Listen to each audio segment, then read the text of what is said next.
Sakalam karunam samayadipatre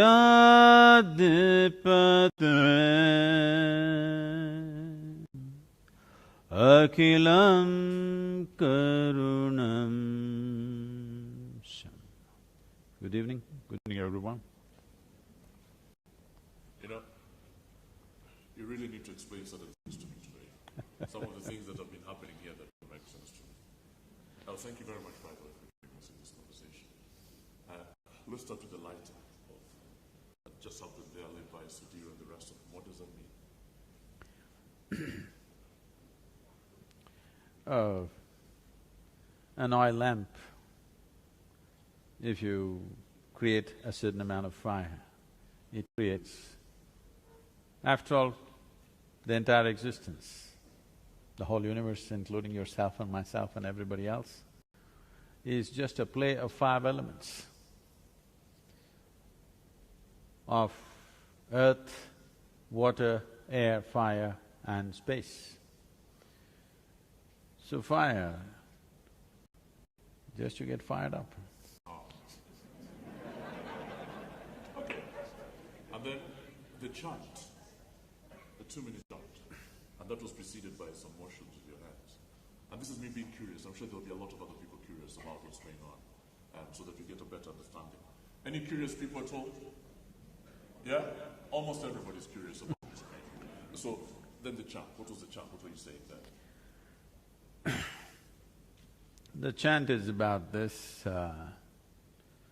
birth is sweet, you know, you're born and life is on and suddenly a child is bubbling with life. It's a very sweet happening. But death is compassion. People think death is some kind of a terrible thing. I want you to imagine, suppose you can't die, what would you do? You're saying death is not a bad thing? Huh? It's not a bad thing, death? No, I'm asking you, suppose you could not die, what would you do? The best thing about life is, you will never fail because everybody shall pass.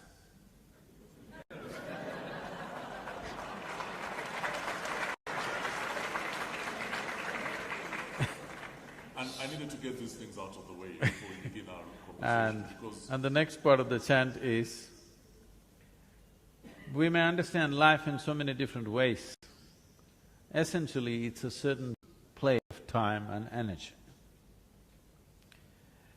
Time is slipping away. As we sit here, it's slipping away.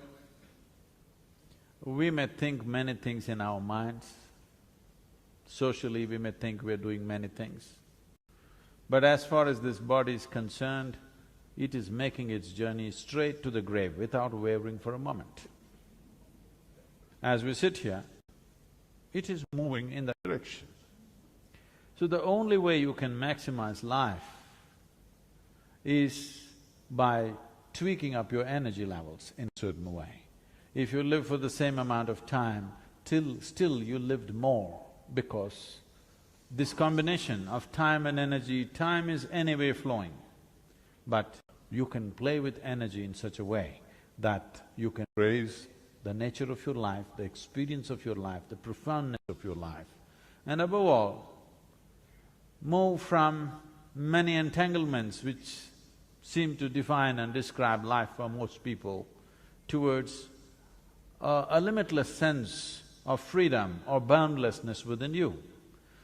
This is not because you are not bound by time, you're still bound by time, but because you have tweaked your energy in a certain way, suddenly you look like you're above that.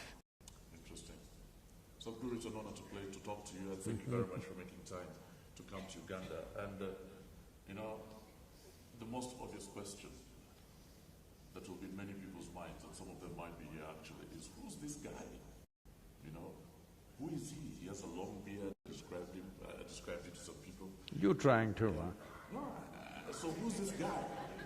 And so when they come in here and there's this whole setup and there's this glowing tribute with someone saying that you're as powerful as the power extends across the universe, I thought to myself, is this guy God? Who is this guy? And it would be interesting if you helped us understand who you are and where you come from and how you ended up in Uganda.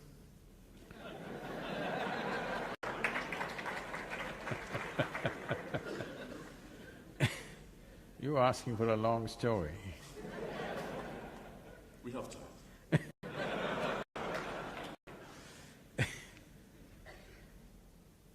I'm just saying how to abridge the story. See, I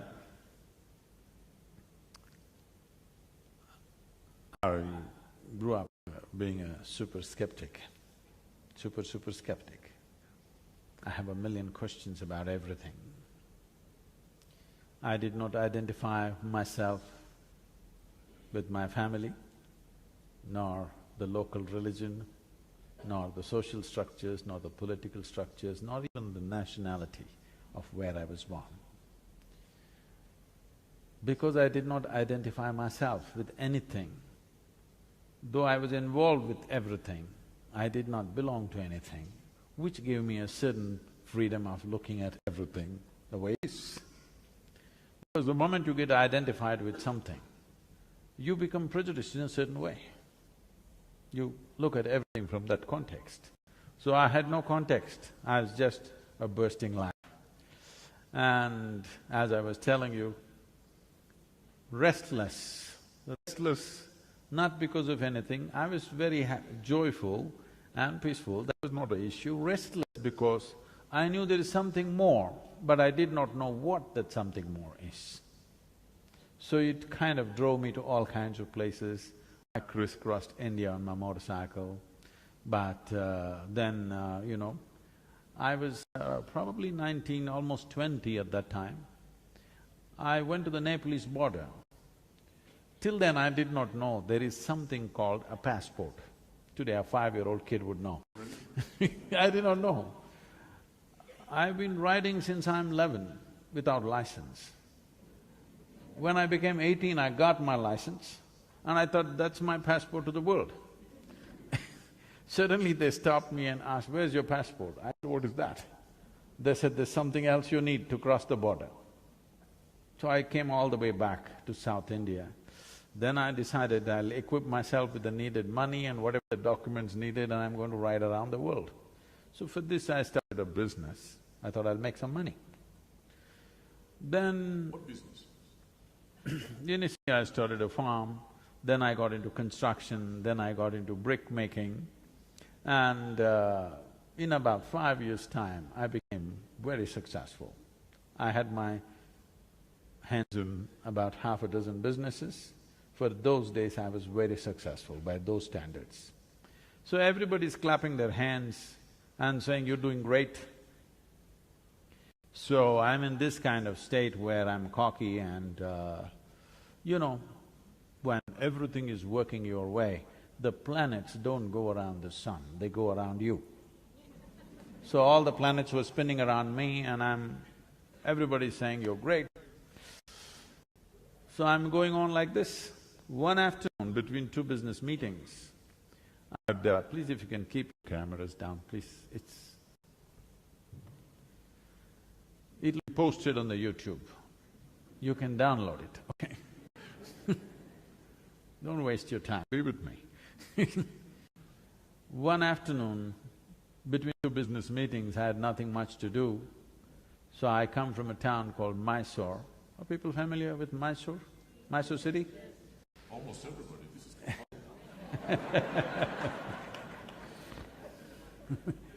is… So, there's a small hill in Mysore called Chamandi Hill. The culture and the tradition of the time, especially for the youth, was if we want to test our motorcycles, we went up Chamandi Hill. If we want to party, we went up Chamandi Hill. To party? Yeah. You used to party? Right now I'm always in a party. Can't you see? So, if you fall in love, you got to go up Chamandi Hill. If you fall out, you must go up Chamandi Hill. How many times? How many times did you make that trip? And if you have nothing to do, you have to go up Chamandi Hill.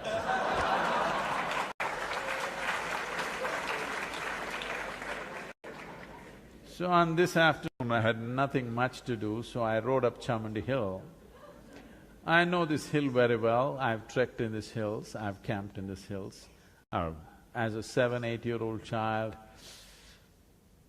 why am I telling you all this?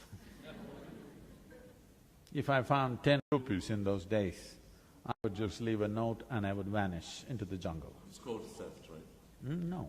Broken yourself to it. Oh no, it was given to me. If I had 10 rupees, I'm gone. And from the age of 7, I earned my own pocket money right through. Never borrowed, never took any money from my parents, so don't worry about theft.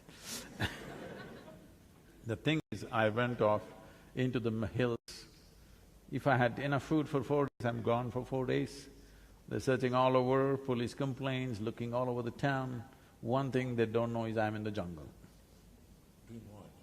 Oh, I walked around, familiarized myself with every other life. I caught a bunch of snakes, I caught all kinds of insects. I was learning life, paying attention to all kinds of life. There's more life in the jungle than in a Kampala, you know. More variety, I mean, and more numbers too. So I know this place very well, so that afternoon I went and sat up on a rock that was very familiar to me. My eyes were still open. I've been practicing yoga since 12 years of age, but that was mainly for physical prowess and mental prowess, which it definitely did give me. It did set me apart among any group of people, but I never knew there is something else to it. That afternoon I sat there, my eyes were still open. Till that moment, I thought, this is me and that is somebody. I have no issues with that somebody, but this is me and that is someone else. Suddenly I did not know which is me and which is not me. The very air I breathed, the rock I was sitting upon, the atmosphere around me, everything became me. I thought this madness lasted for about maybe 10–15 minutes, but when I came back to my normal senses, about 4.5 hours had passed. For the first time in my adult life, tears, me and tears were impossible. Tears are flowing to a point my shirt is all wet. I've always been peaceful and happy, life is working out the way I want, I'm young and successful and no problems. It is just that every cell in my body was bursting with ecstasy. Tears are just dripping like this. So when I shook my skeptical head and asked what's happening to me, the only thing that my mind could tell me was, maybe I'm going off my rocker. Which happens? So when I spoke to the closest of my friends and tried to tell them something is happening to me, they said, the questions that came to me is only this: what did you drink, what did you do pop, you know? Why I'm saying this is, I had no context of any kind. Something was happening within me for which I had no any kind of knowledge. There was nobody around me to tell me what this is about. All I knew is, I have hit a gold mine and I don't want to lose it, because if I simply sit like this, 2 minutes, I feel it's 2 minutes, 7–8 hours have just passed away like that. Once I sat like this and I thought it's 25–30 minutes, but when I opened my eyes, 13 days gone by. You sat in one place for 13 days? Yes. I sat there only for 25–30 minutes in my experience. By the time I opened my eyes, there was a huge crowd. India being what it is, they were pulling my legs and asking what'll happen to their business, when will their daughters get married, and all this stuff. And you still get a lot of that. When is my daughter getting married and what's happening to my business? I don't tell them when their daughters will get married. It's the daughter's business when she gets married.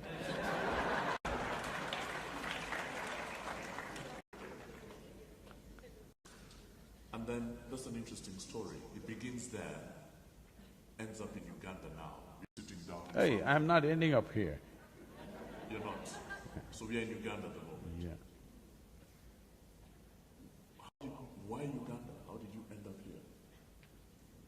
Okay, you say you're not ending up here, I understand that. But why Uganda?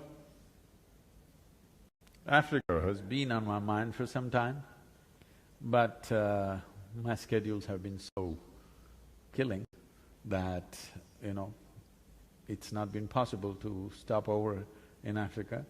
So when we thought which country, or when people started inviting us here, I always go everywhere by invitation, so the invitations here were strong. The Ambassador of India and the Mehta family and many others who have done programs, all the business magnates here, they all did their inner engineering some time ago because some of our teachers came here and taught programs.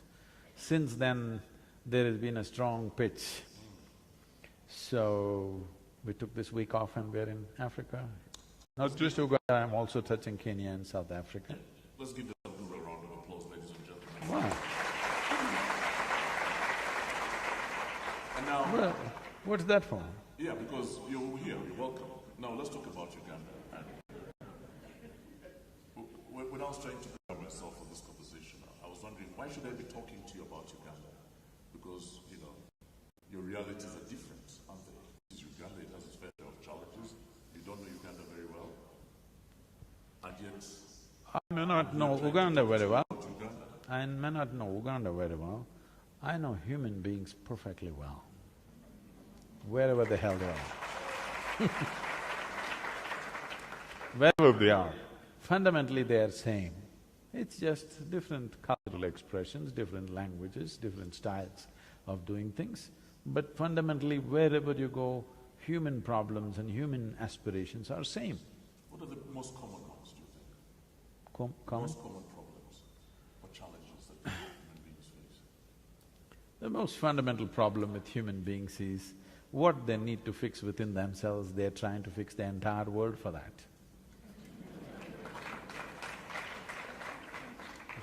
This is happening everywhere. People are talking about world peace, but they can't sit in one place for 1 minute peacefully. But they're talking about making the world peaceful. It's never going to work. If you don't know how to keep your mind peaceful, how are you going to make the world peaceful? What you see in the world is just a larger manifestation of what's happening in individual minds.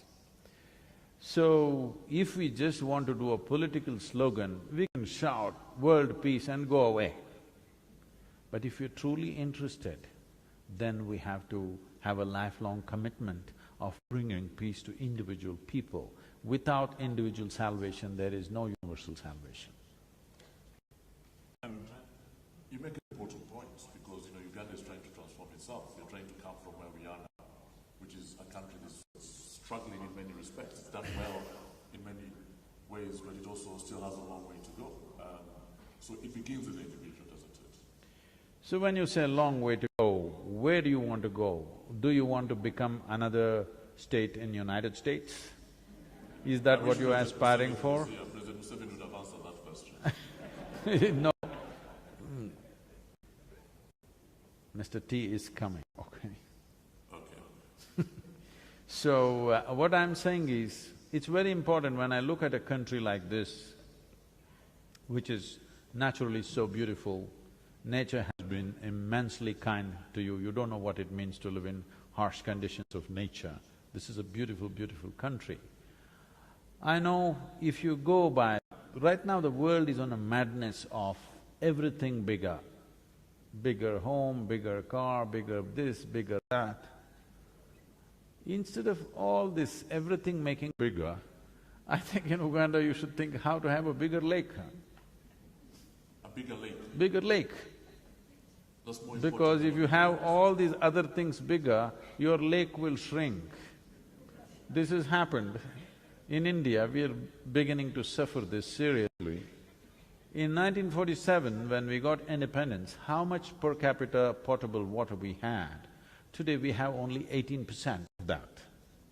They're saying by 2025 we will have only 7%. This means Indians will be having bath in bottles, not in tubs. So this is where the world is going. When nature has been good to you, keeping it that way is the most important thing for the well-being of the people.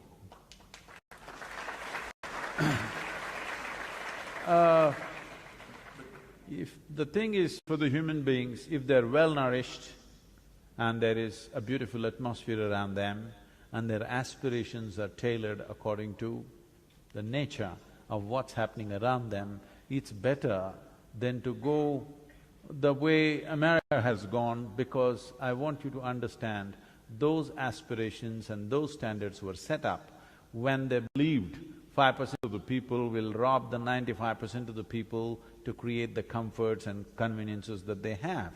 Today, the Living Earth statistics says that if we have to provide what an average American citizen has to 7.3 billion people, we need 4.5 planets, but we have only half of it left.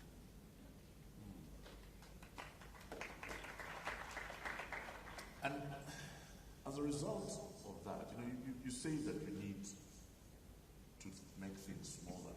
I don't want to be like Sudhir. I want to have a big house. I want to own Munyonyo. I want to be able to send my children to the best schools possible. How do I do that while maintaining the balance that you're talking about? So this is why in the world, if we really want to be giving a world to the next generation of people, or we want to hand over a ruin to next generation of people, this is something we have to make up our minds, because this is one of the most important responsibilities we have as a generation of people. That is, see, first of all, we need to understand, we are just baton carriers. We are just a small pop-up on this planet and we will pop out, okay? So this small pop-up lives here as if you are the last generation on the planet. No, one of the most important things in our lives is how the planet was given to us, how life was given to us, how we are. We must leave the next generation in at least one step better place than where we are. Otherwise, we have failed as a generation, there's no question about this. That is easy to say when you have food in your stomach. Yes, that's why I'm saying. Without food in your stomach, I don't care about the future generation. Yes. I'm keen to make sure that my realities are taken care of. To have food in the stomach, you don't have to destroy the planet, you have to nourish the planet. Food comes from the planet, not from the supermarket.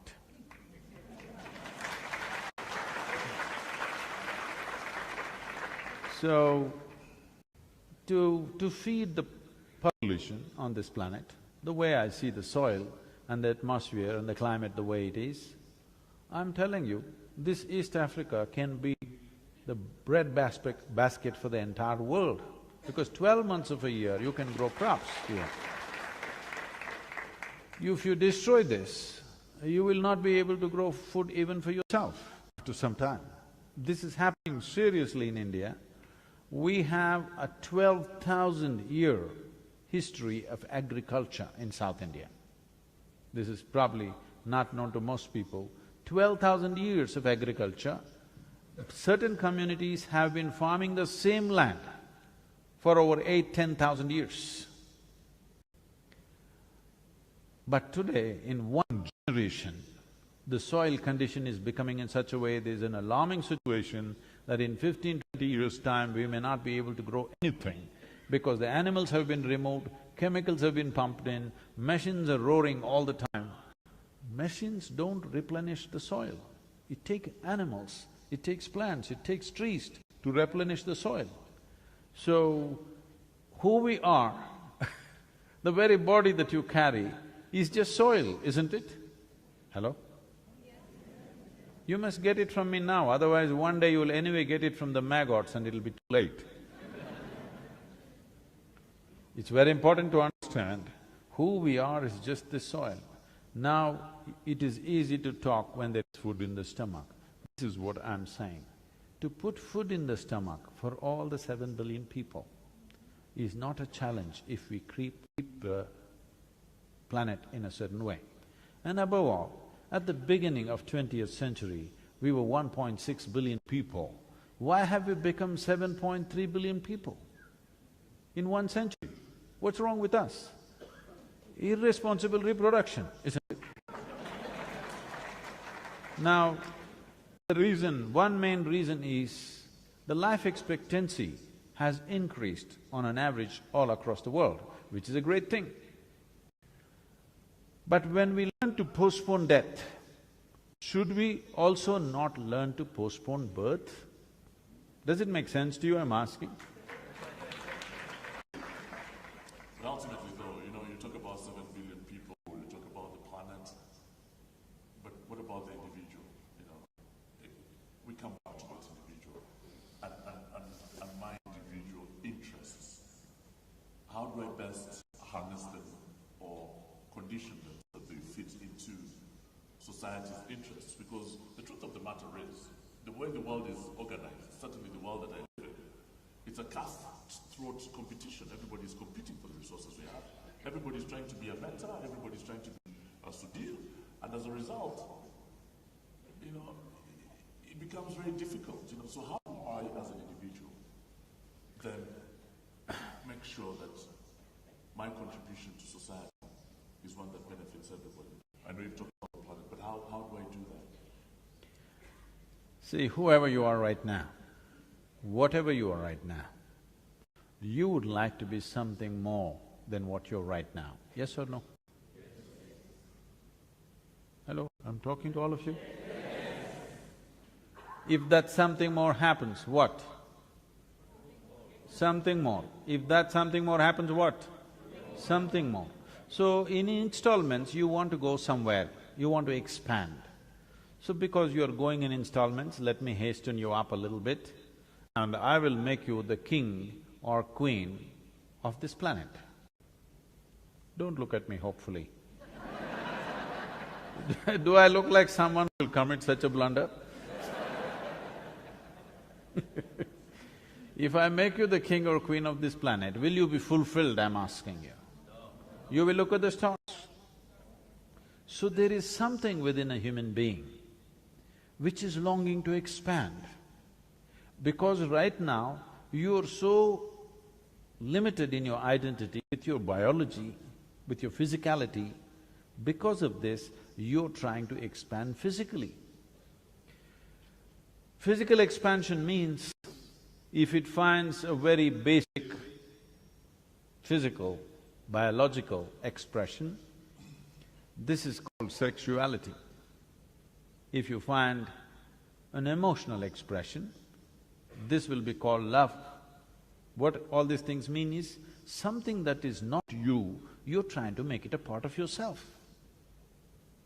If it's a physical process, it's called sexuality. If it's an emotional process, it's called love. If it's a mental process, it gets labeled as greed or ambition or conquest or simply shopping. These are all different ways to make something which is not a part of you, part of yourself in some way. But if it finds a conscious expression, it's called yoga. That's why we are here, sir. Yoga, and in that you say that the body is the ultimate form of technology. Now that's next, but right now, your identity is so much with your physicality, you're trying to expand physically. Because you're trying to expand physically, you will see it doesn't matter. If you get the solar system in your hands, you will not be fulfilled. If you get a galaxy, you will look for other galaxies. Because what a human being is looking for is not more.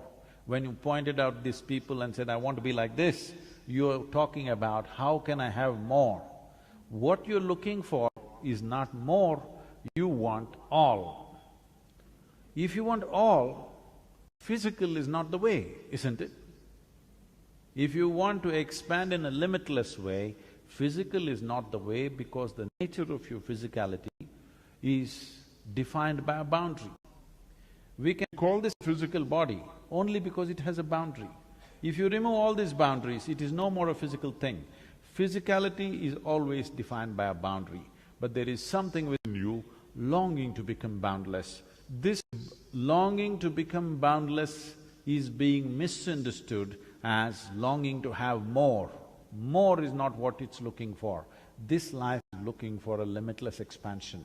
If limitless expansion has to happen, one has to transcend their perception beyond their physical nature. If your perception rises beyond physical nature, then we use this horribly corrupted word, spiritual. And we shall come to spiritual elements a bit later. Right now though, let's talk about politics. It's an interesting subject. The politics of a country, the politics of a country like Uganda, Is politics a good thing? See, when we say politics, what we are talking about, how to govern a nation. Or what we are talking about is how to make the lives of larger mass of people who are around us. That's the ideal description. That is the fundamental. How it is conducted today is another matter. That is because of variety of things. Because we chose democracy. Once you say this is a democratic nation, what this means is any one of you tomorrow could become the leader of this nation. That's what it means. Don't be so hopeless. Yes. Someone who used to think that. In Indian languages, democracy is described as Jananayakam. What this means is, people are the leaders. That's what it means. Well, right now we have a prime minister in our country proving this, that a tea seller can become the prime minister of a nation.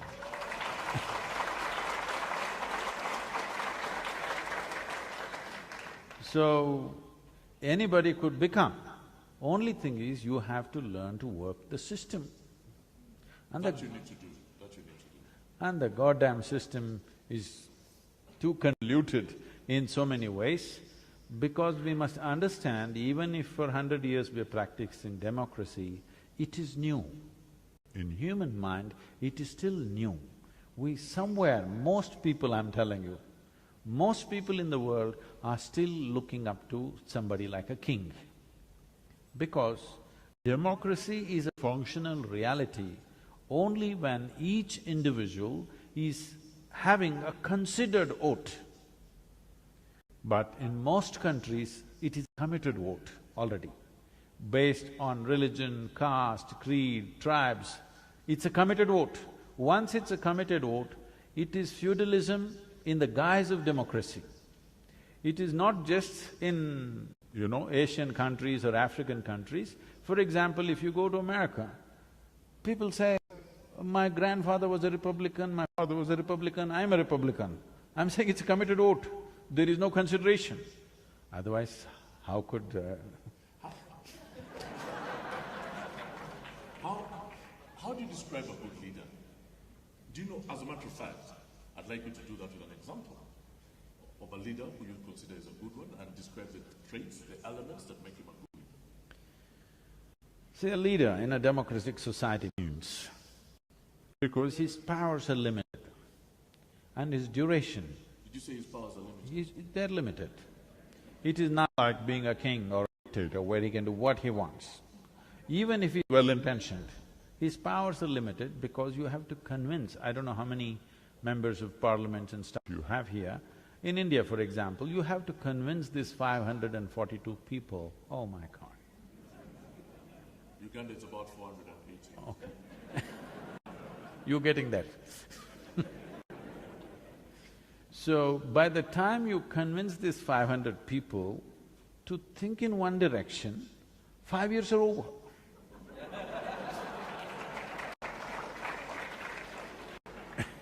So, democracy is a limited amount of power and you have to convince everybody.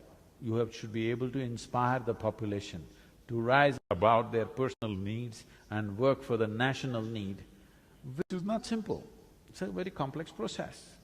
And in a democratic process, for a leader to come to that place, the very process of democracy is such, it's an obligatory process. By the time he reaches there, he or she reaches there, they're so super obligated to various, people who supported them. When they come there, they are supposed to take care of all these people. That's what is called corruption by other people. They're just paying back. Is corruption a bad thing? Is corruption bad? Corruption essentially means, for me, that your self-interest has risen above the larger interest for which you're standing up. That's what most politicians do. Their self-interest rises above the interest of the whole. I think that would be a very unfair judgment on all politicians. It's not a good thing to say. I know a whole lot of them are like that, but not all. Fortunately, fortunately not all. Okay. I'll accept that. But so corruption, some say it's a system of rule, others say it's an accelerator, others say it's not a bad thing, it's redistribution of wealth. What do you think it is? There are other ways to redistribute wealth, but what has happened is, let me talk about corruption in India because I don't know what variety you have here.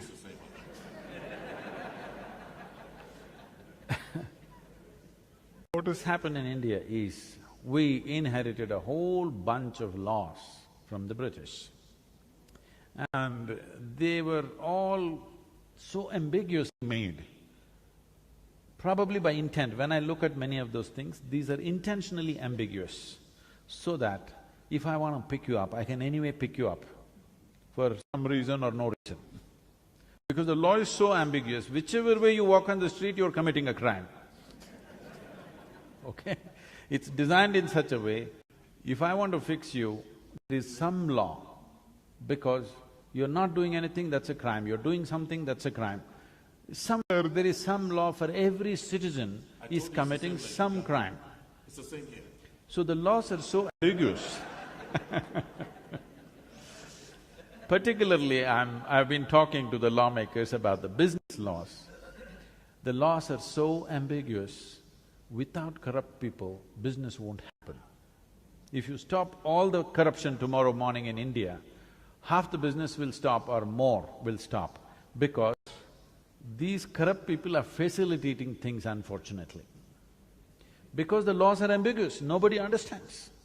I meet the topmost corporate lawyer in India, and I was discussing something with him and I asked him, do you really understand this law?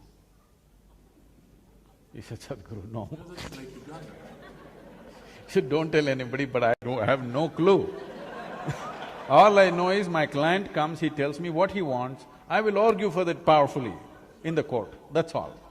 I'll tell you how it works in Uganda. You call them up at night and you talk to them individually and you address their individual needs. And one way of doing it could be to help them with a project that they're working on, or to pay off a loan to Crane Bank,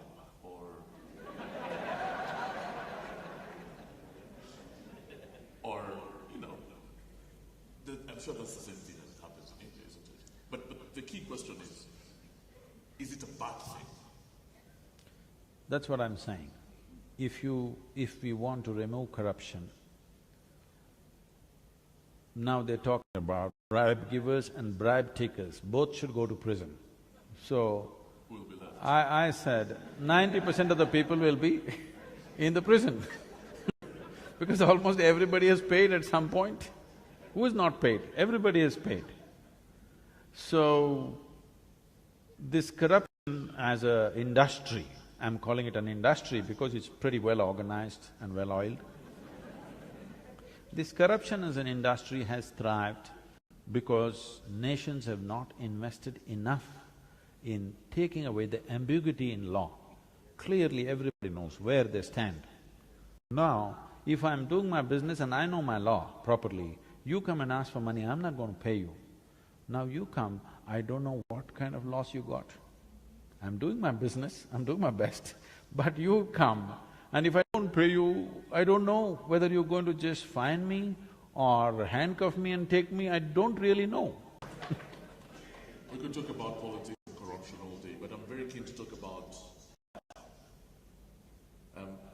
we are, like you said earlier, at a place when technology is extremely advanced.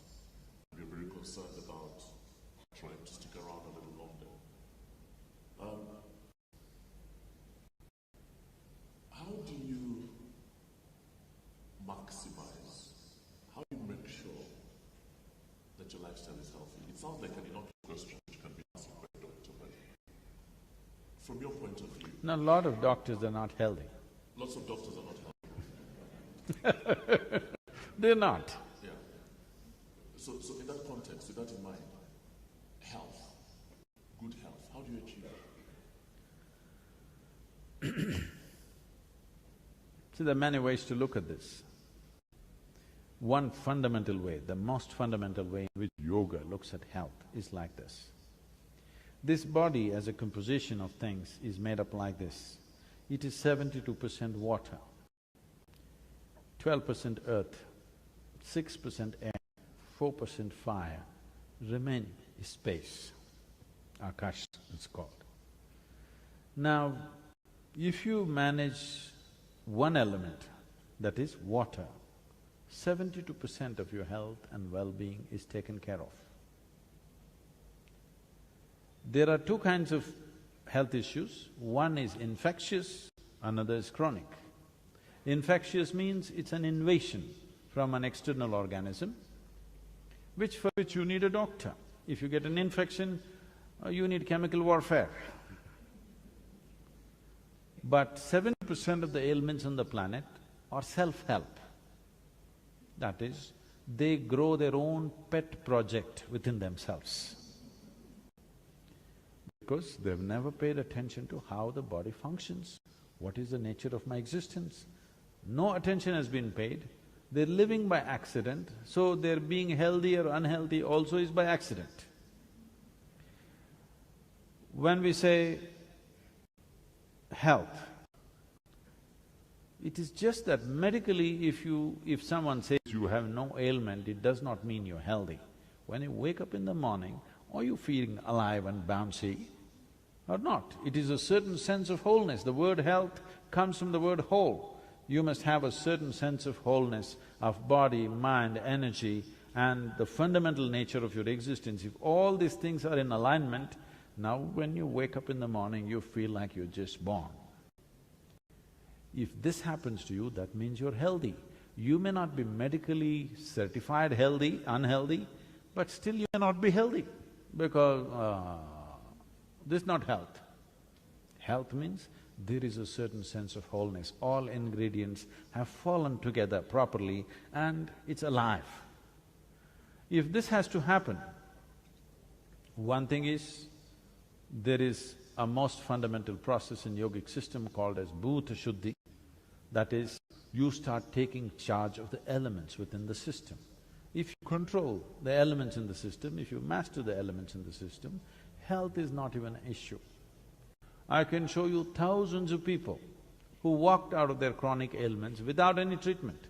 We don't give them any treatment, just align your system in a certain way, this settles. Another way of looking at health is question of alignment.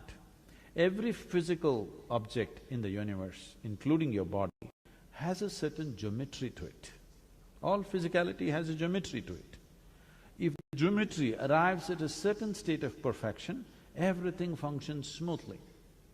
If the geometry is little disaligned, everything becomes frictious. So what people are learning in the form of physical forms of yoga is not exercise, it is not stretching, it is not about having abs. It is about understanding the geometry of your existence. Today there is a theory in the scientific community which is called as the constructional theory. What they're trying to say is the design, the fundamental design of the atom and the cosmos is essentially same. We've been saying this for thousands of years, anda, pindanda, both are same. Because the way the amoeba is made and the way you are made, essentially the design is same. Complexity and sophistication has multiplied many times over, but fundamentally it is the same design. If it's the same design, getting the geometry of your body right in alignment with a larger geometry is important. If you get this geometry, then suddenly you find everything is happening smoothly within you, everything is in alignment, there is no friction. The functioning of any machine, the efficiency of any machine is just a question of how friction-free it is. If there is friction, the machine is inefficient. If there is no friction, it is functioning well, it lasts longer, it is a joy to have that machine, otherwise it's a misery to have that machine. That's a very interesting point. I'm now coming to one of my final sessions. Does anybody have any questions at all? If you do, please put your hands up because I'd like to identify you. There are a few questions, there are a few hands going up at this point. But right now, I want to talk about love. I want to talk about marriage. I want to talk about family. You decide which one, love or marriage or… Oh, that's interesting. That's very interesting because that was again the context in which I was looking at it. Marriage and love not importantly, not necessarily tied together. See, love is something that happens within you. Marriage is something that you do in the society with somebody. They're two different things, I'm saying. There may be love in your marriage, but there cannot be marriage in your love. That's actually true. When we say love, we're always thinking love means with somebody. I love this person, I love that person, I love that person. No, I want you to look at this carefully. Love is something that happens within you. When your emotion comes to a certain sweetness, then you say, I'm in love. That with whom are you in love? You are just using the other person as a key to open up a certain dimension within you. I always thought that actually. But what I'm telling you right now is, why are you using a key when there is no lock?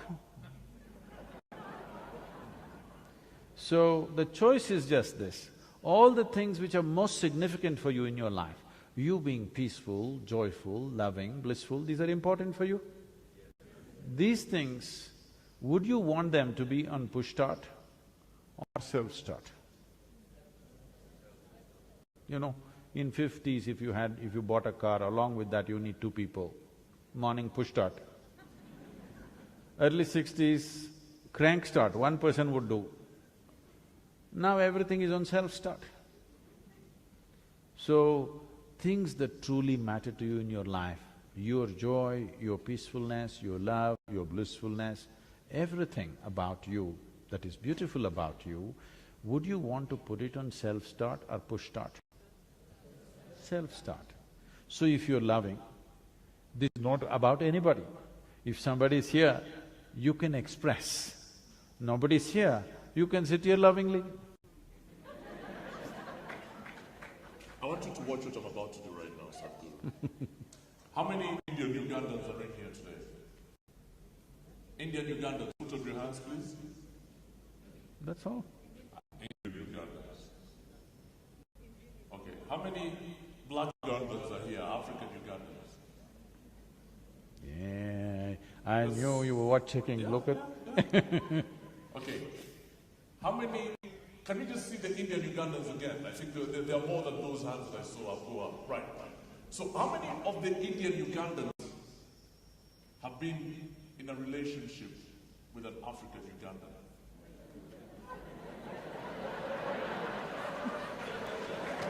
Aye, this is not a confession. Can I see a show of hands? There is one here. No, the thing about Indians is they will never confess such things in public.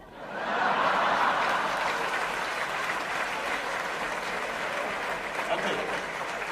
In that case, then let me rephrase my question. How many Indian Ugandans here know an Indian Ugandan that has been in some sort of relationship with an African Ugandan? Okay, so there are more hands going up. How many black Ugandans or African Ugandans have been in a relationship with an Indian Ugandan?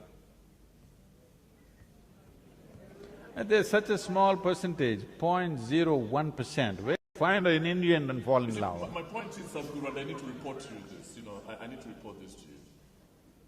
Indians just don't let us near their daughters. That is not just for Ugandans, they won't let even Indians get close to their daughters.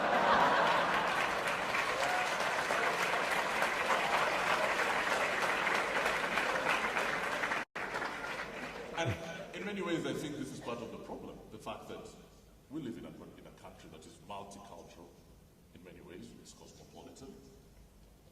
But that element of social integration doesn't take place. Social integration need not mean sexual integration. Well…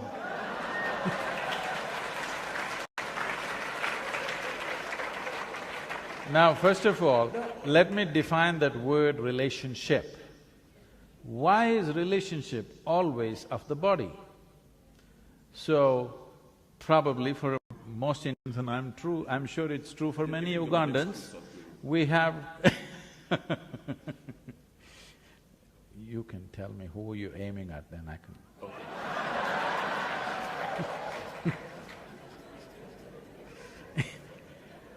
Let's redefine the word relationship. Unfortunately, everybody has picked on the word relationship as it is said in the American B-grade movies, okay? A relationship is of many kinds. We hold various kinds of relationship with people. And maybe one relationship is of the body, rest may have nothing to do with the body, but we have very intimate and close relationships with people where our bodies are not involved. So we can be friends, but I can't marry your daughter? You can maybe marry if you pass the test, but you want to just take her for 2 days, that's not allowed. But my bigger point is, and I beg to belabor this because I think it's very important. I wonder, and please correct me if I'm wrong, if, for example, the Indian community in Uganda has done enough to integrate into the greater part, into Uganda. And because don't you think surely, where I come from, when you get married, you're bringing on another family, you become a little more cohesive, you become friendlier, you become warmer, you create a better understanding. Isn't this something, the cultural hybridity that results, isn't this something that the country would benefit from? Yes, but the Indian problem is if they marry a Ugandan girl, can she make dokla tomorrow? She can learn. It's not that simple. It's too complicated. No, it is not about… I mean, if you're looking at it as, are we in some state of discrimination, I don't think so. I'm telling you, even in India, even if they're in India, the whole lot of them are Gujaratis, they won't marry a Tamil person within the country. They won't marry a Bengali person. They won't marry an Andhra person. Somewhere if somebody falls in love, it may happen, but generally they would like to marry in their own community, in their own thing, because this is the way they have known life for thousands of years about preserving talent and culture within that. So why this was so is… No.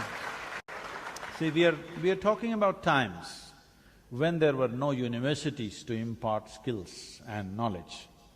So right now, if there is a blacksmith, he wants to marry only a blacksmith's daughter, not a goldsmith's daughter, because she will be little dainty and fanciful, she won't last in the blacksmith's house. She won't last. So if this marriage has to be enduring, because they're looking at children, till the children grow up, the husband and wife should be together. I mean, they're thinking of a lifetime, they're not thinking of a few years. So they're very conscious about putting it through all kinds of screens because they are thinking of marriage as a lifelong partnership, not a brief encounter. That doesn't make it a good thing. I'm not saying it's good or bad, I'm just saying why. They may not be opening up their doors of marriage. They don't open their door, Gujaratis will not open their doors of marriage to Tamil. Tamil people no way will marry Gujarati. Yes, they will not. Now, maybe individual people, out of interaction, young people meet each other, it may happen, but families will not do it. Now things are changing a little bit because it's becoming difficult to find your own kind, so people are doing something, but it'll still take a long time because there are many aspects to this, it's very difficult to explain.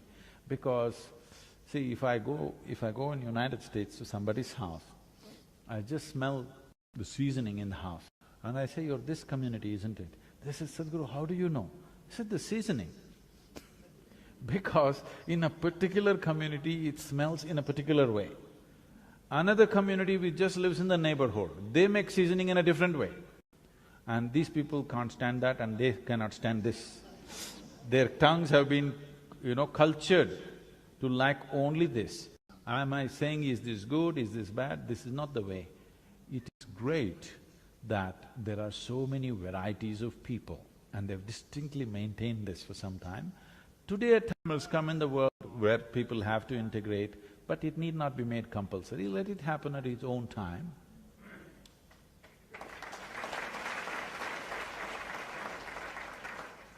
I've stopped chasing her now. I'm going to ask you one of my last questions. I'll open up to the floor, and if you have questions, please put it up. Put up your hands and we'll come to you. You know what my favorite quote of yours is? I didn't know I was your favorite. Now, I'm getting little… Yeah, you said it this morning. Because you said you stopped chasing her. Yeah, right. And now you're saying I'm your favorite. By the way, you're introducing a very interesting subject. No. I shall not go there. I shall not go there. But you said this morning that bullshit can get you there, but it won't keep you there. Yeah. In the context of destiny, in the context of trying to get to where we're going, how do we make sure that we're doing the right thing and that when we get there, we're going to stay there? And I must explain that statement by following a story, and there was a story behind it. It wasn't just an independent statement. Say, when we say destiny, when we say life, life is in the way you experience it, not in the content of life. It is in the context of life, the way it happens within you. You may be sitting under a tree and blissed out. You may be sitting in a palace and be depressed. Possible or no? So the quality of life and the destiny of your life is the way it happens within you. What the world throws at you is not always your choice. It is a consequence of times in which we exist. But whatever it throws at you, what you make out of it is essentially you.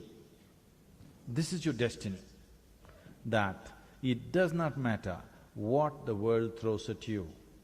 You know how to make it a good thing for yourself and everybody around you. This is taking charge of your destiny. Destiny need not necessarily mean all the physical situations that I dreamed of happened, but my experience of life happens the way I want it. This means I am in charge of my destiny. Well, here a whole lot of people have been sharing their stories with me that in this country they prospered at one time and they had to leave the country for 8–10 years and then they came back. That's what I was telling them. If somebody was asked to leave, many people would hang from the trees, not being able to take it. But people went wherever they went and they came back and recreated what they had. A whole lot of them, maybe many of them lost it. But what I'm saying is, what they created physically is not the thing. I must tell you a story. You okay for a mythological story? Recently, I was talking to a large group of school children in a small town in Andhra Pradesh, which was a strange thing for me. I was wondering whether they will understand English, but they were all highly perked up. There were over 5,000 children, and I was speaking to them. Then one little girl stands up, a 14-year-old girl. Well, I'm sorry, I shouldn't call her a little girl because she doesn't think she's little. She stands up and asks, Sadhguru, Ram in Ayodhya, his wife gets kidnapped from Sri Lanka. Where's he?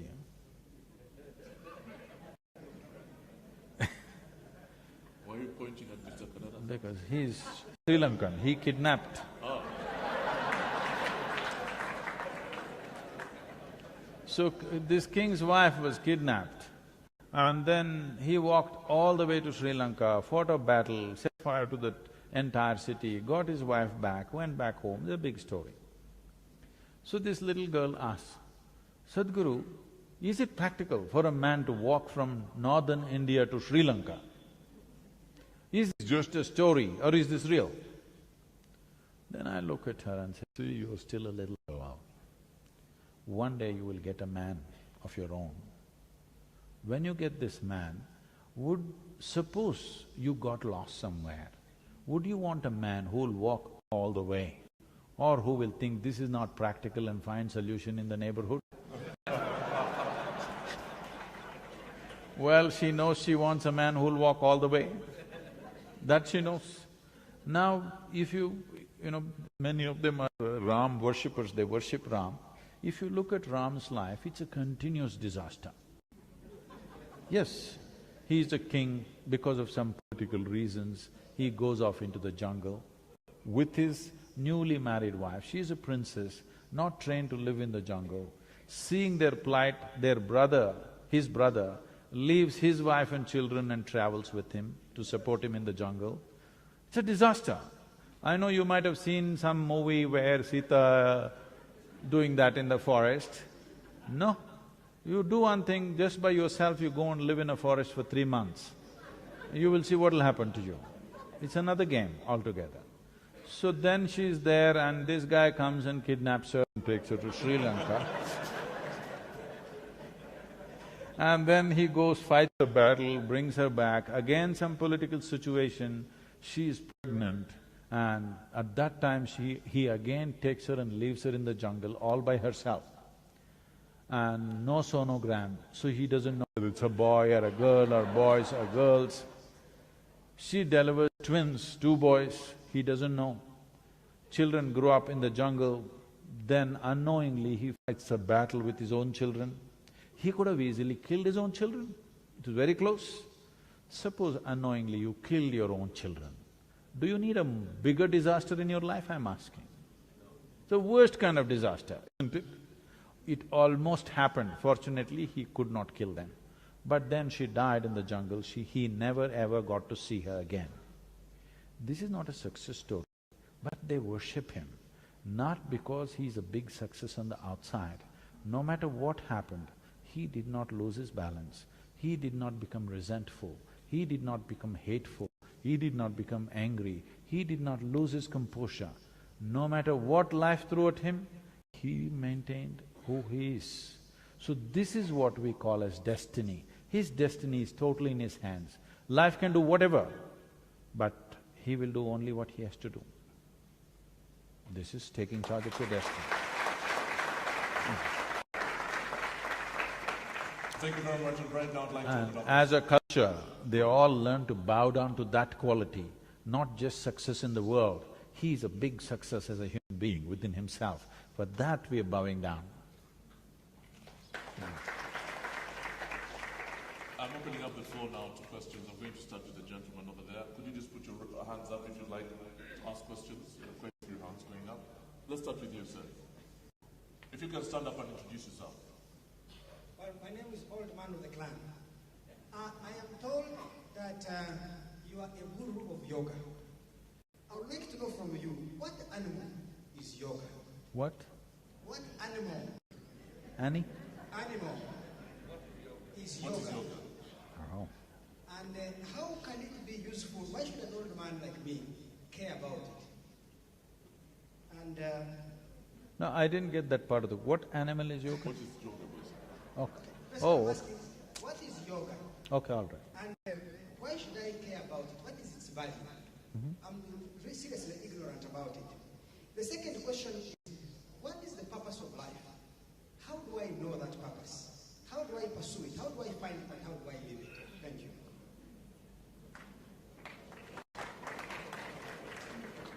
It seems to be a popular question, huh? His name is Andrew Mwenda, not the one. Huh? His name is Andrew Mwenda. Is Andrew. Andrew. Yes. Okay. Andrew, when when you ask what is yoga. I'm sorry, initially I missed that animal part. I get it. What is this yoga? First let me tell you, this is the only practice on the planet which has lived for over 15,000 years without any papacy, without any authority enforcing it on anybody. Never in the history of this yogic culture has it so happened somebody put a sword to your throat and said, you do yoga, otherwise you're dead. No such thing ever happened. Out of sheer efficacy, because it works, it's lived. Today over 2 billion people are doing some form of yoga. What is it? Many ways to look at it. I would like to explore two different ways so that it brings some clarity to you. One thing is, you agree with me that this human mechanism, which you call as myself right now, do you agree with me that this is the most sophisticated technology on the planet? Do you? I'm just asking you, such a complex technology you have with you, have you read the user's manual? So one dimension of yoga is to explore the user's manual which is written into the system, so that you know how to explore the full depth and dimension of what this life is about. If you explore the full depth and dimension of what this life is about, this second question, what is the purpose, would be very easily answered. Or in other words, to simplify your question, what you're asking is, what is the nature of my existence? Because you are certain that you exist, but you do not know the nature of your existence. If you think one way, you become one way. If you think another way, you become another way. If you feel one way, you become one way. You feel another way, tomorrow you become another way. Because what is human is not defined. If you had come as any other creature, we know what is a earthworm, we know what is a grasshopper, we know what is a tiger, we know what is a lion, but we don't know what is a human being, isn't it? Being human beings, you don't know what is a human being because nature has left a certain freedom for you. With every other creature, nature has drawn two lines within which they have to live and die. For the human being, there is only a bottom line, there is no top line. This means there is a limitless possibility of exploration. When we talk limitlessness, definitely we must leave the physical behind, isn't it? Because physicality is the dimension of the limited. Physicality is always of boundaries. When we utter the word limitless, we must understand we want to transcend physical nature. What is the purpose? Suppose right now, all of you, I'm asking you, if you're feeling really ecstatic, would you ask, what is the purpose of life? No. It's becoming a little burdensome, it's a little drag when you get up in the morning, what the hell am I doing here, kind of feeling. Now it comes up, what is the purpose? Your idea of a purpose is you want a meaning. I want you to understand, meanings are a psychological problem. You want to find a meaning. There is no meaning anywhere in the existence. But meanings are important for your intellect. If you keep your intellect aside, there is no meaning to anything. The existence is simply on. What is the meaning of it? There is no meaning. This is just an intellectual pursuit. Right now, because of the nature of your education, the only dimension of intelligence that you're exploring is intellect. Intellect is like a scalpel. Whatever you give to your intellect, it will dissect. Right now, the very question that you're asking is to dissect. What is the meaning of life? What is the purpose of life means we must dissect this life and see why this life, why am I here, what should I do, where should I go? This is simply because right now, life is not being experienced. Most human beings have become a bundle of thoughts, emotions, ideas, opinions and prejudices. These are all your making, this is not life. This is your making. Your psychological drama has overtaken the existential drama. Creation, such a magnificent creation, but right now your psychological drama has overtaken the creation itself. Today, sun came up on time. Hello? So what? No, I must tell you this. Some time ago, a year or a little more than that, I was flying a helicopter in United States and it was a good day weather-wise, so we took off the doors and we were flying an open helicopter. Well, every aviator knows for every 1,000 feet that you go up, how much temperature and stuff. But we just went up there, suddenly a cloud cover, we hit a cold front. The temperature dropped dramatically where, even to hold the controls it became difficult, so we decided to come down. As we were coming down, we were just discussing, suppose tomorrow sun doesn't come up, what happens? Oh, we thought maybe in 3 months this will happen, 6 months that will happen. We came down and did a bit of research and we found if sun does not come up tomorrow morning, in 18 hours' time, almost everything that you know as life will be gone except certain microbes deep in the earth, almost everything will be frozen and gone. So sun came up today morning, I want to hear appropriate noises, Yeah, it's not a small thing but sun came up on time, planet is spinning on time, the entire galaxy is going on without any accidents. Everything in this cosmos today is going great. But you have one little nasty little thought crawling in your head and it's a bad day.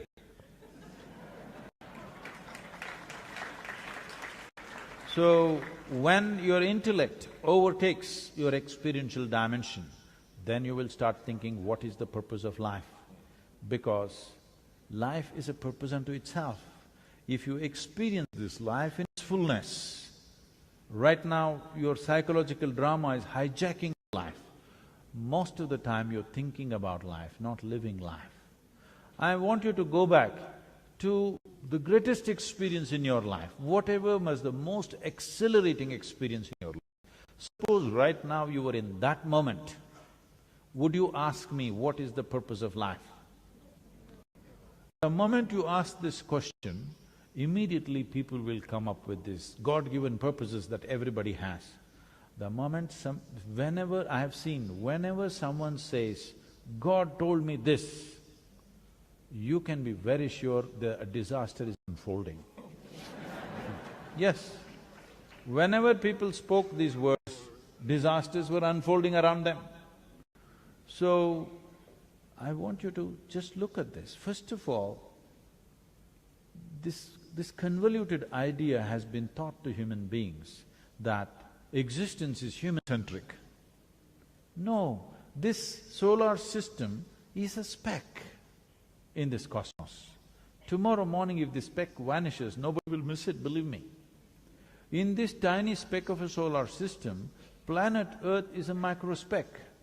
In that microspeck, Kampala is a super microspeck. In that you are a big man. Now, this is not a simple problem. Right. Thank you very much for that. Any more questions? Any more questions? Let me take the question from the lady here. We need to tell him about the animal, the zoo of yoga. Yes, the zoo of yoga. Yeah. Another dimension of yoga is this. As you sit here, this is me, that's you, distinctly clear, isn't it? No confusion between you and the person sitting next to you. 100% it's clear, this is me, this is somebody else. But you are inhaling and exhaling. What you exhale, somebody may be inhaling, what they exhale, you are inhaling. At least what you exhale, the trees are inhaling, what the trees exhale, you are inhaling. If you stop this transaction because you thought you're too much of a solid state, this is the end of you. This is not just in respiration. This is happening even in your subatomic particle level, that there is a transaction going on with the entire existence. I want you to just look at the reality we are in. We are sitting on a planet, round in shape, that's on the equator, we are sitting like this, you know. Suppose you got your high school globe to your house and sit on it, you will be sitting like this. It's an odd way to sit, on the equator. At least you must migrate to North Pole, where you could sit firmly. You're sitting like this and the damn planet is spinning, and in the middle of nowhere, you don't know where it begins, where it ends. Here we are sitting here and thinking, what is the purpose of life? Now, who you are right now, it's like this. Let me give you an analogy. As school children, when you were children, you might have blown soap bubbles. Did you? Andrew? Soap bubble, huh? Did you blow soap bubbles? That's okay. So, when you blew a bubble, this was your bubble, this was somebody's bubble, distinctly there. But when it burst, what was the major content of this bubble? The air within. Where is my air and where is your air? There is no such thing. Even now there is no such thing. You are just imagining that this is me, that is you. Till you're buried, it looks like you won't understand. If you understand right now, your life will transform. If you get it at that time, it's a bit too late. Okay. Yoga means to obliterate the boundaries of your individuality. As you sit here, if you can obliterate the boundaries of your individuality and begin to experience everything as myself or myself as everything. Suppose you sat here in this hall and experienced all the people in this hall as you experience the 10 fingers on your hand. Because I want you to understand, whatever the content of this body was not you some time ago, it's just the food that you've eaten. It is the soil which has become food, it is the food which has become flesh. It was not you yesterday, today it is you. So what is not you, you are able to make it yourself simply because you include it into the boundaries of your sensations. So yoga means to be able to expand these boundaries in such a way that if you sit here, you experience the entire universe as yourself. If you sit here and experience the entire universe as myself, then we say you are in yoga, not doing yoga. Then you are a yogi. So this is the purpose of yoga, because not that this is something that we've invented. This is the way life is happening. Life is not happening as individual. This is one big cosmic life. You can blow your own soap bubble and have a sense of individuality. The magnanimity of creation is such, though you are a puny little nothing, it gives you a great sense of individuality for a period of time. So enjoy that, but don't get lost in it, because that is not your nature. Right now you've blown a bubble, enjoy the bubble, but you must know this air is constantly in moment. If it is not in moment, it'll suffocate. So yoga means to consciously obliterate this. As I was telling you, whether it's sexuality or love or ambition or conquest or yoga, essentially the goal is same. In some way, you want to make this bigger than what it is. But if it becomes bigger, it wants to become bigger. So yoga means you learn to obliterate the individual boundaries so that you can experience the entire universe as myself. This is not a philosophy, this is not an ideology, this is the way existence is happening. If you experience life the way it is, then you can handle life most efficiently. If you do not experience it the way it is, but you have your own psychological drama which tells you something else, then with the simplest things people are confused. People don't know how to handle their thought and emotion even today, after 50, 60 years of life, simply because they have not seen life the way it is. They are imagining things which are not there in their psychological space. So yoga means to know reality, to perceive reality just the way it is. If you perceive everything just the way it is, your ability to conduct life is greatly, greatly enhanced to a point where other people think it's superhuman. Essentially, it is about realizing the immensity of what it means to be human.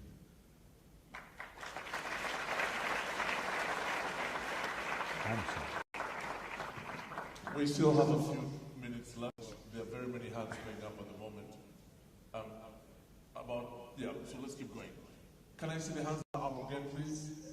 Lots of hands. Mukesh, would you like to ask a question?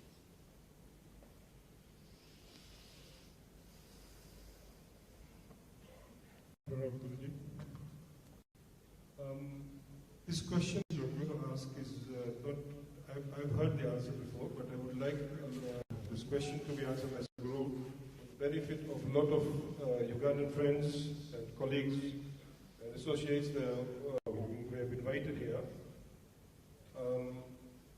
Because during the time of passing invitations, many of them point blank declined. So this is, yoga is to do with Hinduism.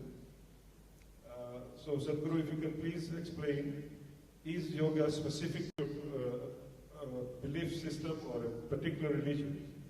Thank you. A friend of mine actually told me when I invited him over that I'm a follower of Christ, so I can't come. So that's an important question that Mukesh is asking.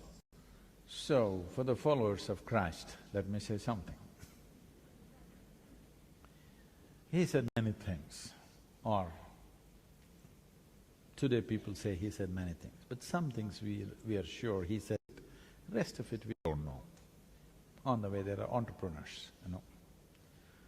But the important thing about his life is, he talked about taking people to another dimension of life, which he referred to as Kingdom of God. Everybody thought it's up there. People gathered, let me say, people gathered.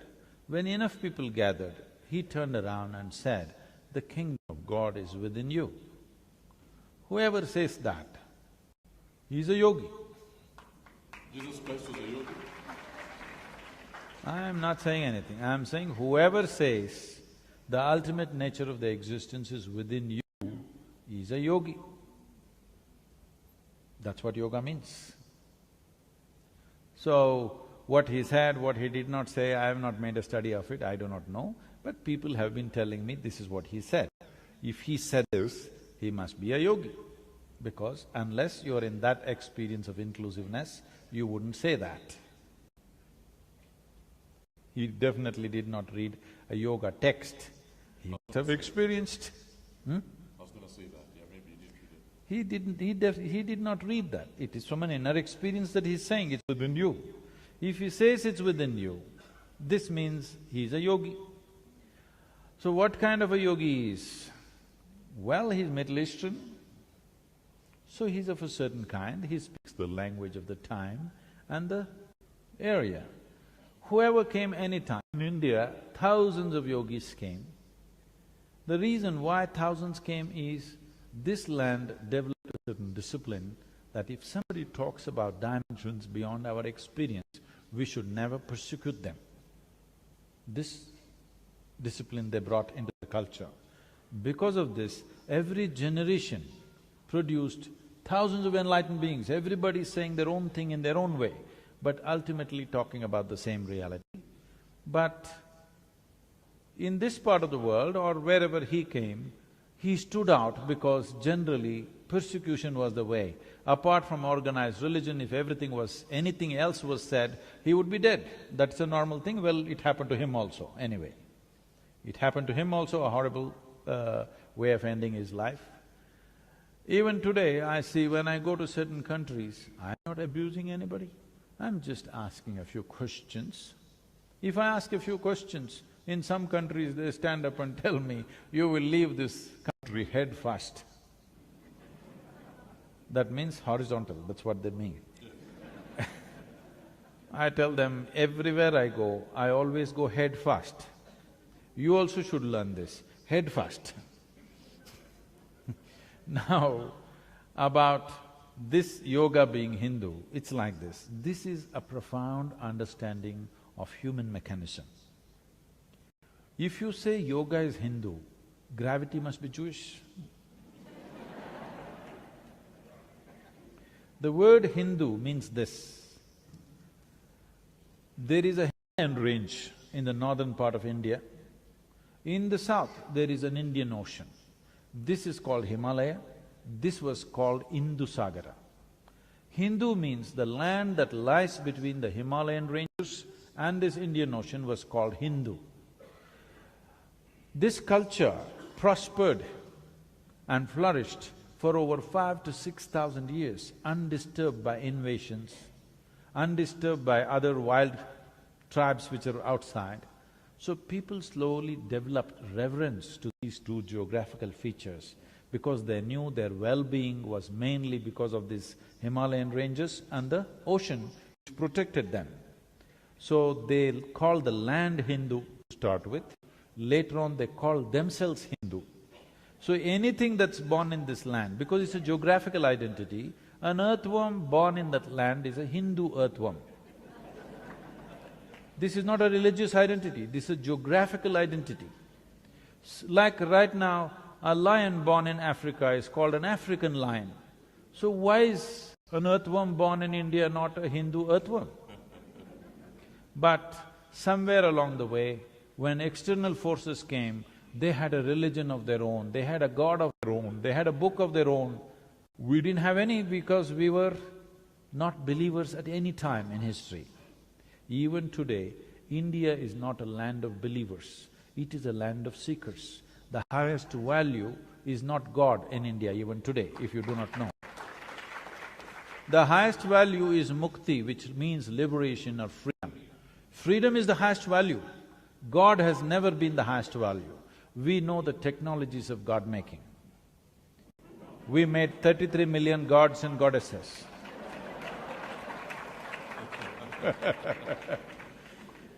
Because we understood how to create a form and energize it and make it work in a particular way for us.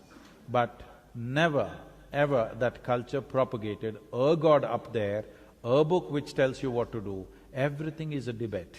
Even when people who were recognized godly, when they came, there were no commandments, there were only debates, endless debates. Even today, Indians are still debating. In the same vein, therefore, is there such a thing as an afterlife, or is this it? You want to know what happens after death? Yeah. Some things you know best by experience.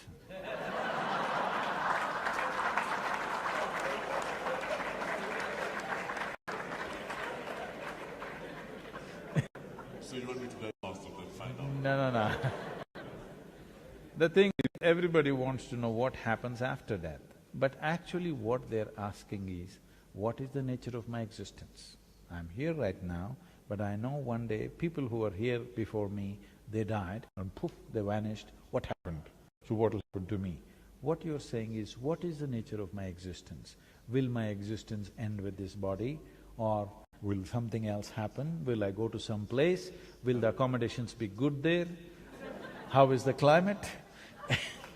All these things. See, if you want to know the nature of your existence, this is the best time to know, isn't it? You're here, alive, with an active intelligence. This is the best time to explore. Another dimension of yoga is this, not by dogma, not by theory, not by belief, but by systems of exploration. Is this true that your body that you have right now, you gathered it over a period of time? Hello?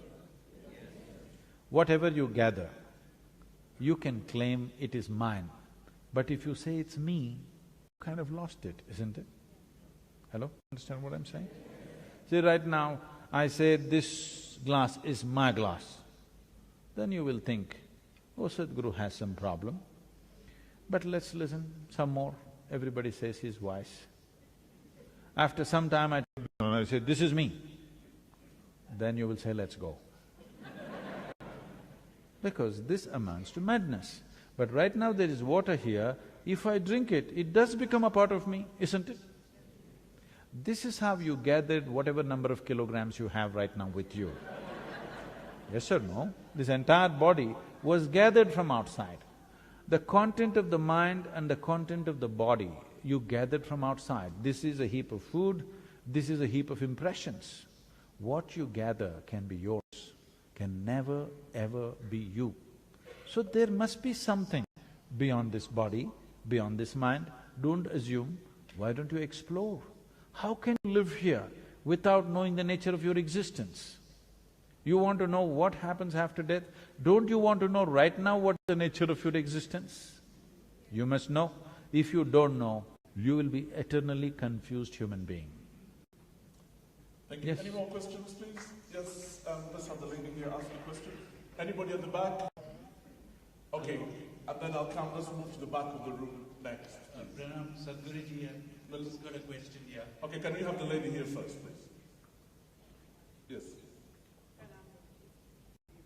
Thank you so much. Namaste, Sadhguru. Right. I think there are very many microphones going around at the moment. Okay. The lady here, and then we'll come.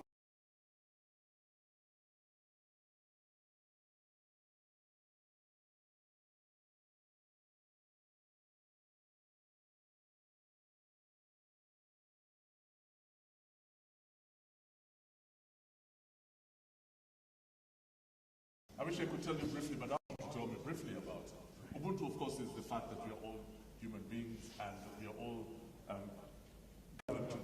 we are all one, basically. Oh, you're talking about yoga? What do you call that? Undu? Ubuntu. Huh? Ubuntu. That's yoga. Yes. But the difference may be, in yoga, we have systems and methods through which we can experience, we can bring you to an experience of undu, the methodology. But right now you may have a philosophy of oneness, but you don't have a method. The thing is to teach a scientific process through which you can come to that state of what you call as Ubuntu. Guruji, how Ubuntu has been explained to me is essentially, I am who I am because of who we all are. So I'm a reflection of Alan and Alan is a reflection of… Oh, no, no, no. Not to look at No. I wouldn't take that seriously. So Guruji, can we take it to Vasudeva Kutumbakam somehow? No. Between Ubuntu and Vasudeva Kutumbakam, do you think there is See, any commonality? do not try to reduce everything into your slogan. This is a dangerous process. Yes, but the interconnectedness of humans. Thank you very much. Before you answer that question, can I have the lady that stood up and then the gentleman, please? I'd like to have as many female voices in here. And then, yeah, what's your name and what's your question? Okay, so Namaste, Sadhguru. My name is Rochelle Patanda, and I'm a storyteller. You talked about the body's ability to heal itself, and I heard this question in mind. It's about the Kundalini. Now, can you ignite the Kundalini to heal the healthy body of diseases? And would you encourage somebody with really complicated illnesses, like heart disease, to ignite their Kundalini to heal themselves? Thank you. Are you Ugandan? Yes, I'm Ugandan. I'm of Engo clan. She's a Muganda, she's from my tribe, but what she just talked about, I have no idea about.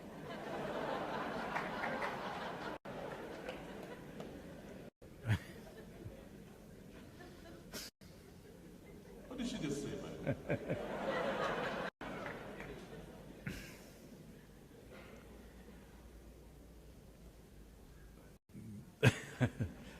This is… the thing is, the Indian languages have an elaborate vocabulary to describe different dimensions that function within you. The English language has phenomenal vocabulary to describe the outside, but when it comes to the inside, it's very poor. But the Indian languages, particularly Sanskrit, she's picked up one word from that, it has an So it elaborate… actually exists. Huh? The word exists. Yes. So, Kundalini means a certain… Right now I am speaking, this is Kundalini, the energy behind this is Kundalini. You are listening, that is also Kundalini. A dog is barking, that is also Kundalini. A flower is blossoming, that is also Kundalini. Or in other words, That energy which makes everything happen in the physical creation is called Kundalini. So what they're right now referring to is, there is an entire system called Kundalini Yoga to maximize this energy. Because generally in most human beings, to eat, sleep, reproduce and die, a minuscule of this energy is active means it's good enough. If you raise this energy, then what is happening is, in the composition of elements, you're trying to change the fundamental composition of how you're made. That is, you're trying to increase what is called as akash. This means your perception will enhance, because only what you perceive you know, rest is just imagination. Right now, our modern education systems have surrendered to information. After some time, you will see, information means nothing, because you seem to know everything but you don't know anything. Right now, we know about health, but they tell me the world's food industry is $7.6 trillion. The world's pharmaceutical industry is $7.2 trillion. They're saying by the end of 2017, the pharmaceutical industry will overtake the food industry. That means we'll be eating more medicine than food on this planet, and we are healthy. We know so much about health, but we don't know how to be healthy. Like this, because information only gives you a sense of knowing something, but you cannot really make it happen in life that way. It is okay with material things, but when it comes to life, information doesn't take you anywhere. Probably your grandmother lived with much more life sense than with all the intellect and education that most people have today. Simply because there was life sense, everything was by experience. So Kundalini, when we talk about it, we are trying to raise the energy. Now can it heal ailments and this? We must understand this much.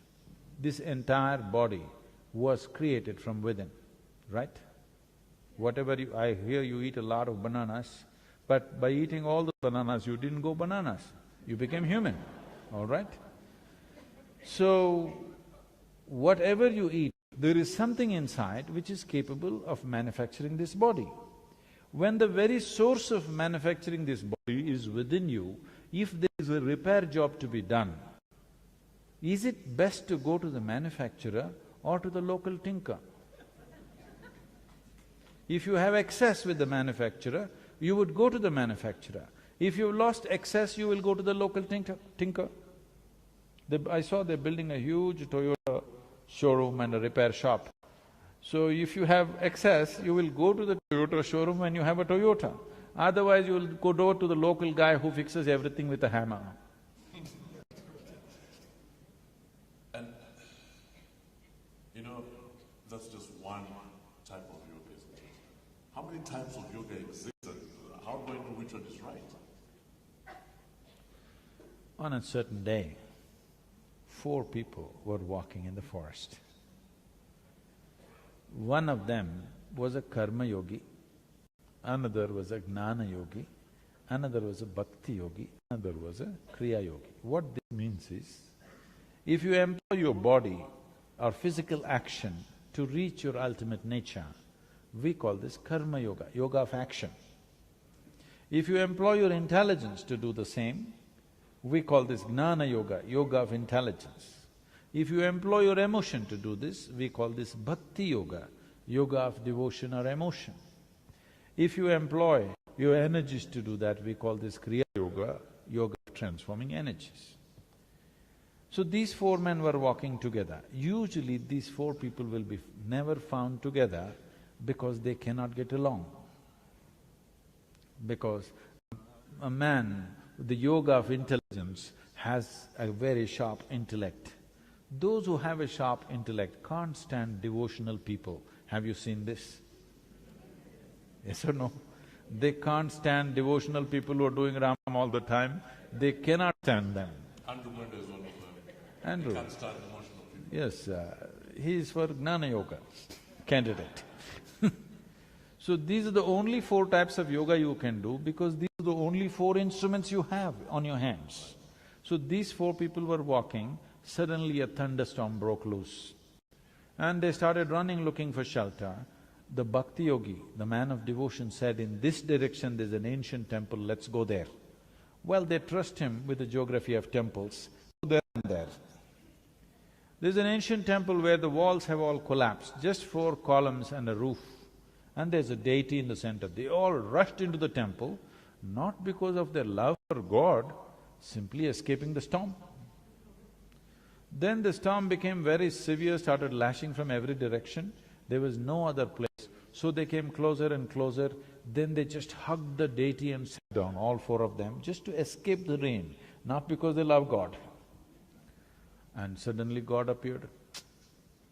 In all their minds, the same question, why now?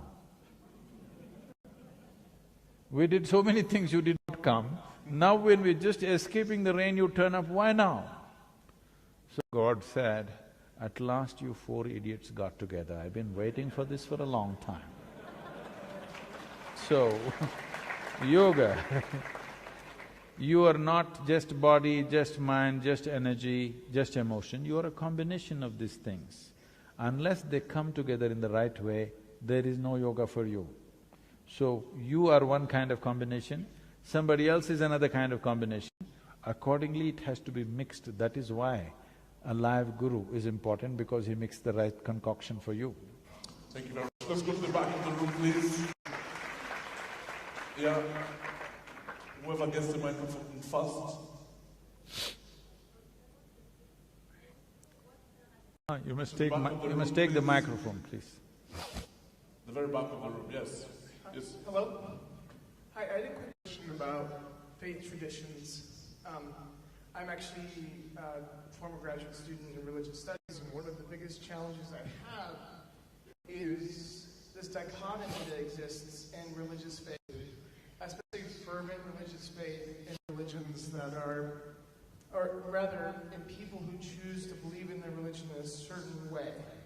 And what I mean by that is there is great beauty when you go to particular countries and you go to a mosque, and there's incredible adherence to faith that can be inspiring. And you can see that in all traditions across all countries. But often that faith is coupled with negative attitudes, homophobia, Islamophobia, fear of the other. And my question for you is, how do we see the beauty in religious faith while also avoiding some of the problematic things that happens within dogmatic belief?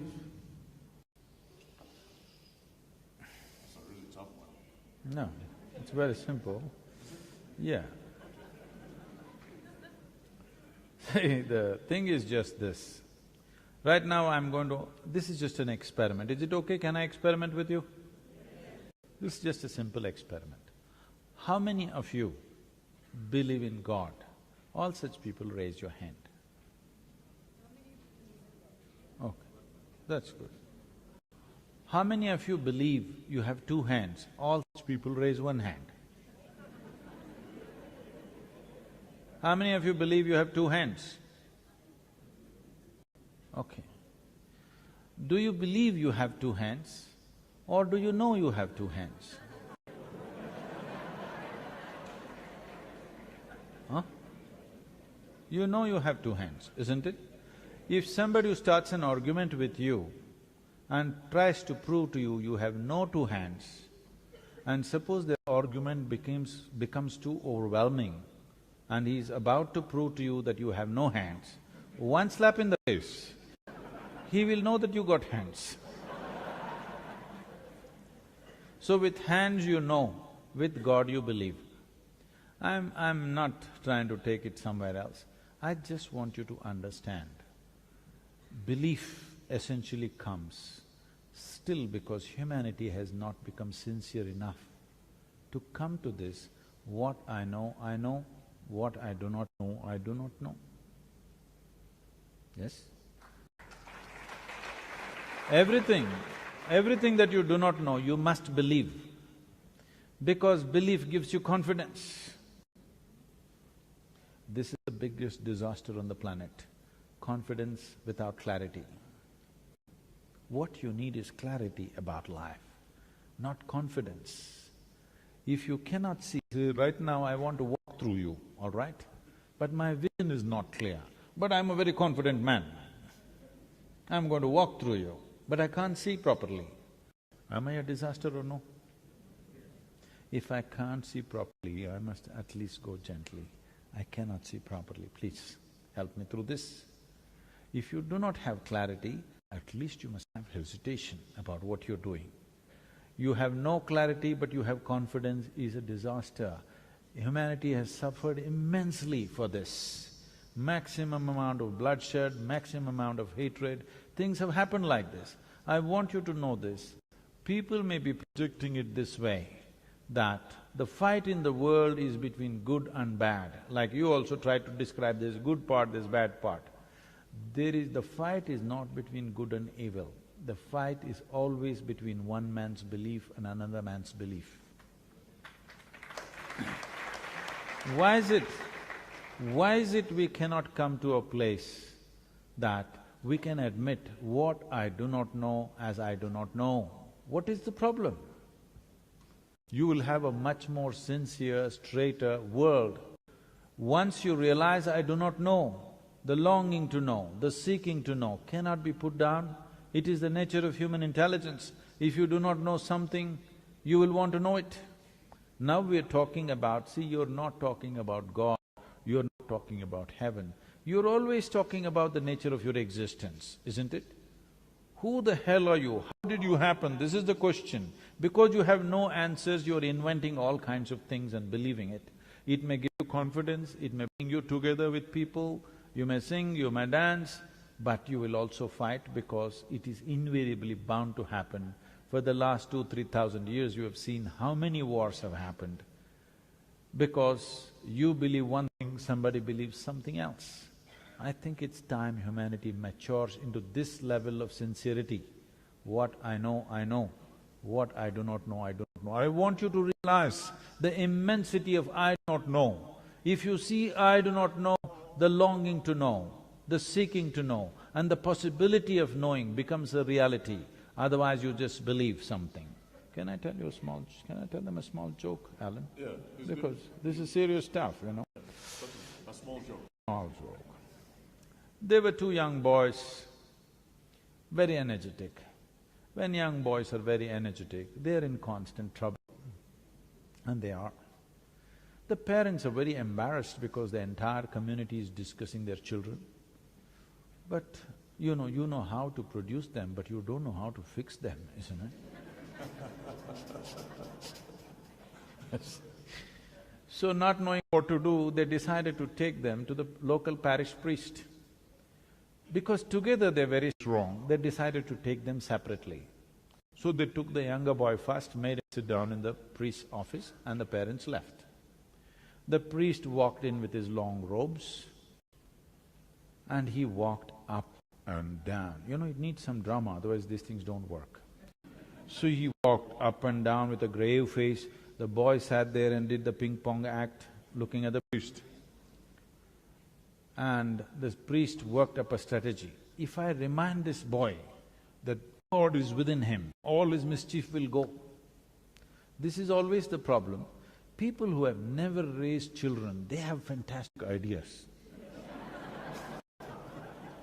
Those who have raised children, they know none of your goddamn ideas will work. If you have the commitment, if you have the love and commitment, you can wait out the problems. But you don't know how to fix the problems of your children, isn't it? So anyway, he came up with this strategy, and suddenly in mid-stride he stopped, and with a booming voice he asked, "Where is God?" The boy looked bewildered. He looked all over because he must be somewhere in the priest's office. Then the priest saw he's not getting the point. Then he leaned on the table, pointing at the little boy. He's giving him a clue, God is within you. "Where is God?"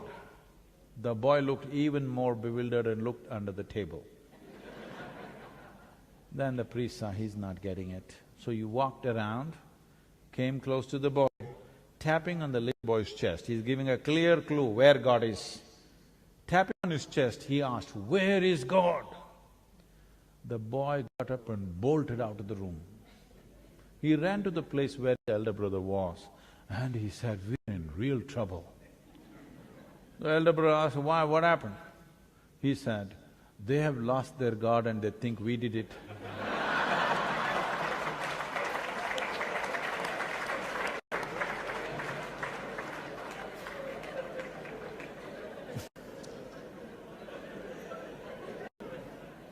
I'd like to take a few more questions, but we're pressed for time. So I'm going to try to wind up this conversation. There's so many hands still going up. I'm not sure what we'll do about that, but very many hands going up. How much more time do I have? 5 minutes. Okay, we shall find a way of addressing all those questions at some point, but Sadhguru, let's just wind down our conversation. I've always wanted to ask you, what's with the beard? Where did that come from? I'm sorry? What's with the beard? You're trying, I can see. I thought everybody knew about this. This is something that grows on every man.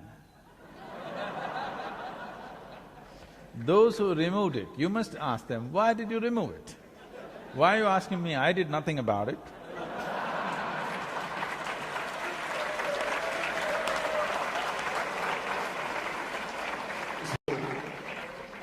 You just did shave that. I just didn't do anything about it. Right. Because I thought everything that's given to me, particularly around my head, has a specific purpose. So I should grow my beard as well? You can try. You're trying, I can see. Okay, that answers that. So when you're not trying, you're No, quite… I can say something further on that. Yes. See, if you ask people why they have cut this, left that, whatever, all the distortions they have done, why if you ask them, they said, "This is my fashion." All right? So, it is not about fashion, it is essentially wherever there is no pain in your body, this is what you do. Suppose there was no pain in your nose, I'm sure in the name of fashion you would have stripped it in many different ways. Suppose there was no pain in your entire body, I'm sure in the name of fashion you would pull out your intestines and swing it. If there was no pain, you think people wouldn't do it? They would do all kinds of things. Or in other words, right now, for most human beings, it is not their sense which is preserving them, it is their pain which is preserving them, which is not a good way to live. That's interesting. And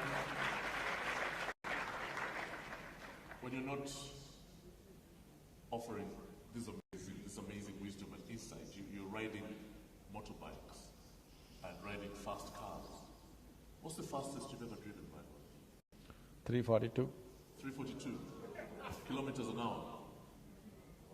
What were you trying to do? Kill yourself? No. I'm not a foolish driver, I'm a good driver. And I know that you love Indian classical music.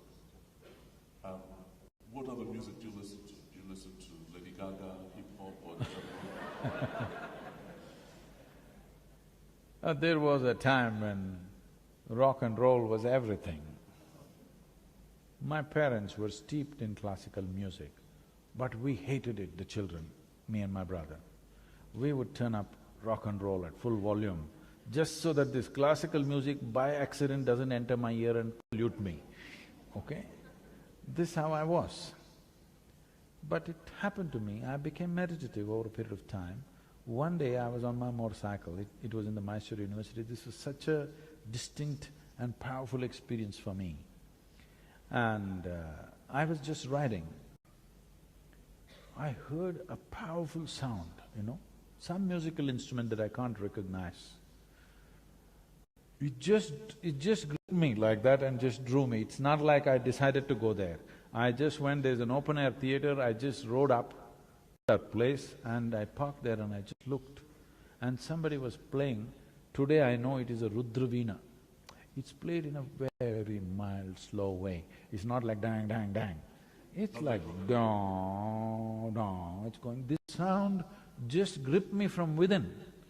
I just sat there on my motorcycle, tears were coming out of my eyes, just the sound was just destabilizing everything inside me. It just shook me through and through. From that day, suddenly my ear for classical music just evolved into a big possibility, and today we are one of the major music festivals in India happens in the yoga center. The rock and roll was important because it moves your body and boom, boom, boom. But once you become still within you, suddenly this classical music, when I say classical, the Indian classical music is made in such a way, if you listen to it carefully, you will see your body will become still and erect. You will see people unknowingly will sit like this, I must tell you this. This is about 10 years ago when we first started this school, homeschool. I went there, all these 6.5-year-old children, in the morning assembly I went there to see them. They're all like this, like this, like this, like this. I said, why are these kids like broken tops? And I thought what to do with them. I just taught them the 7 notes. Sari, Gama, Pada, Nisa, these 7 notes. 12 minutes a day. I'll tell you, after a month and a half I go there, they're all sitting like this, unmoving. That's the impact it has on the system. A proper arrangement of sounds. Because sound is a reverberation. Today modern science is proving to you, everything in the existence is just a reverberation of energy. Your idea of physicality is a myth. If you get the sounds right, you can make it coincide with who you are, you can make it relate to the larger reality. This is called as Nada Yoga. That means coming to your state of union within yourself just by using sounds. So, the music has this. When you're young, you like something that moves your body, so it was rock and roll, now you're saying it's hip-hop. And finally, when it's all said and done, how do you want to be remembered? I want everybody to be so blissed out that they wouldn't care to remember me. Miserable people always remember. Joyful people may have things in memory, but it's not such a big thing. So, if people are always saying Sadhguru, Sadhguru, this means they're not still complete. I want every one of them to be so complete that I'm unemployed and they don't have to remember me. It's a good thing. Ladies and gentlemen, the Sadhguru, a round of applause.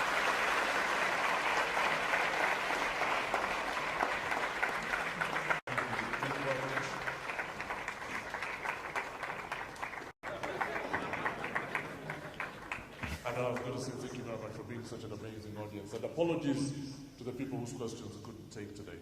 And the Sadhguru will be conducting, will give you a little more information in a few moments about how one can interact with the Sadhguru. Again, my name is Kasujja, and thank you very much. Thank you.